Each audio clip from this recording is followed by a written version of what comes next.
Captain Nick, man. You're in good hands. Today's his birthday. I'll be your boat captain. I'll be your tour guide. Maybe your lifeguard if things don't go so well. I am here for you guys. Whatever y'all need, let me know.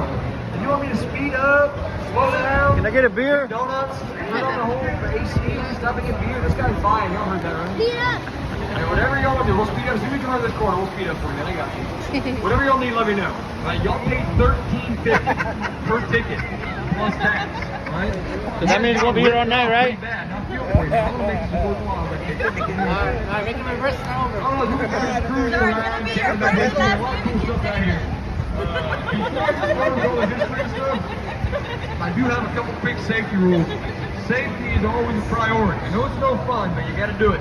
Rule number 1. Hey, this Lion. boat today is do not stand up. You stand up on my boat, I'm not going to do anything about it. I'm not going to fight you. I'm going to kick you off. No, I don't recommend it. But it doesn't really matter to me. I'm pretty laid back. But for your own safety, we do have some low bridges out here. I don't want you to stand up and hit your head on the bridge. Now, you might be thinking, oh, that's dumb. I would never do that. I have personally done it on 4 different bridges, and I fell in them. I thought that was your first day. Yeah, it's been a tough first day. One thing after another. Try to learn from my mistakes. No wonder you had your head. Rule number 2 today is no smoking. And that includes all vaping, all e-cigarettes, wacky tobacco, Tide Pods, and whatever you think you're smoking these days. I don't judge. I love smoking Tide Pods.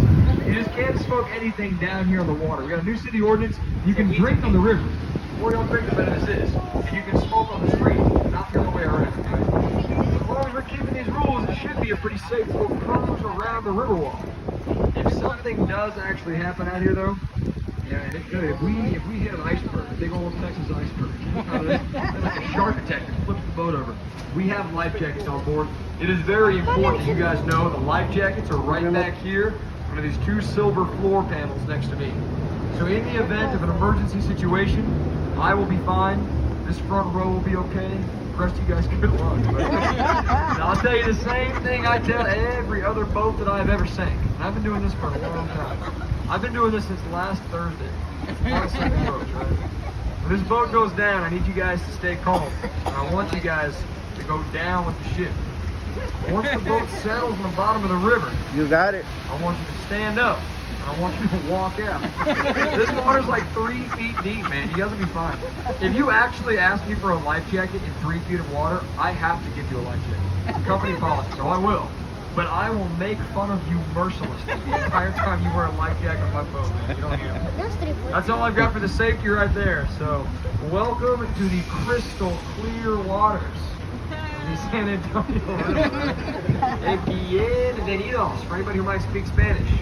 For all my Spanish speakers out there today, lo siento, yo no hablo español porque soy un gringo.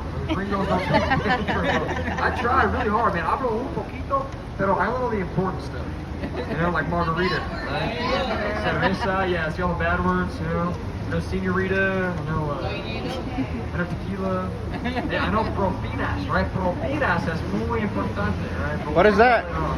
We don't know what is that. We've got a lot of Spanish history and culture out here. I'm not sure if y'all know this, but this river is a natural river.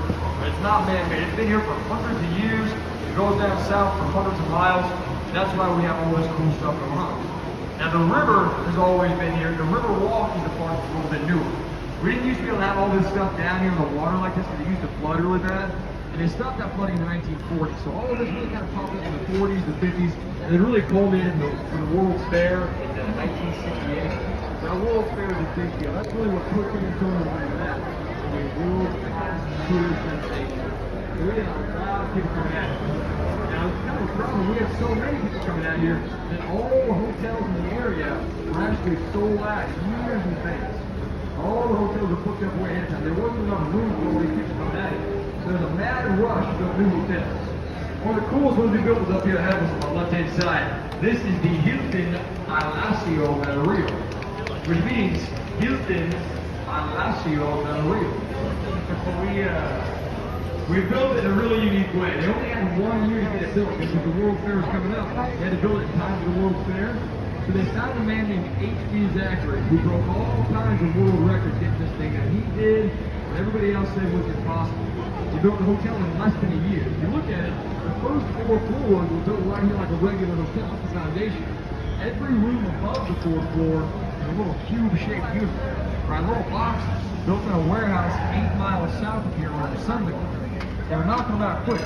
Now, before those rooms up there left that warehouse, they were 110% done. They had paintings hung on the walls, Bibles on the nightstands, sheets on the beds. These things were check-in ready.